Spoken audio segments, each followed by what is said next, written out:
Good morning সবাইকে and again welcome back to my mini blog. আমি আবারও চলে এসেছি আর একটা নতুন মিনি ব্লগ নিয়ে। তো সেই দিন রাতের বেলা আমার হঠাৎ করে মন হলো যে একটু বিরিয়ানি বানায়। তো তেমন উঠলো বাই তো কটক যায়, যেমন ভাবনা তেমন কাজ। তো আমি চলে এলাম বিরিয়ানি বানাতে। তো প্রথমে আমি আলুগুলো আর পেঁয়াজগুলোকে কেটে নিয়েছি। কেটে নেওয়ার পর বসিয়ে দিয়েছি কড়াই গ্যাস, আর দিয়ে দিয়েছি পরিমাণ মতো তেল। তারপরে দিয়ে দিয়েছি পেঁয়াজ। পেঁয়াজটা একটু লাল হওয়ার পরেই খেয়ে নিলাম একটু মোমো। এদিকে বানাতে বানাতে পেয়ে গেছিলো আমার বড্ড খিদে, আর এদিকে আমি লোভ সামলাতেও পারিনি, এনে দিয়েছিল মা আমার জন্য মোমো। তারপরে পেঁয়াজটাকে ভাজার পর মশলাটা কষিয়ে চিকেনটা দিয়ে দিলাম ওর মধ্যে। চিকেনটা কষানোর পর আলুগুলোও দিয়ে দিয়েছি। তারপর সবটা একসাথে ভালো করে কষিয়ে নিয়ে তারপরে দিয়ে দিয়েছিলাম ওর মধ্যে দই আর বিরিয়ানি মশলা।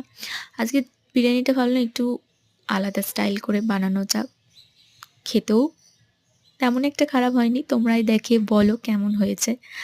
আর দ্যাট ইটস ফর টুডে। আবারও দেখা হবে অন্য একটা মিনি ব্লগে। টাটা।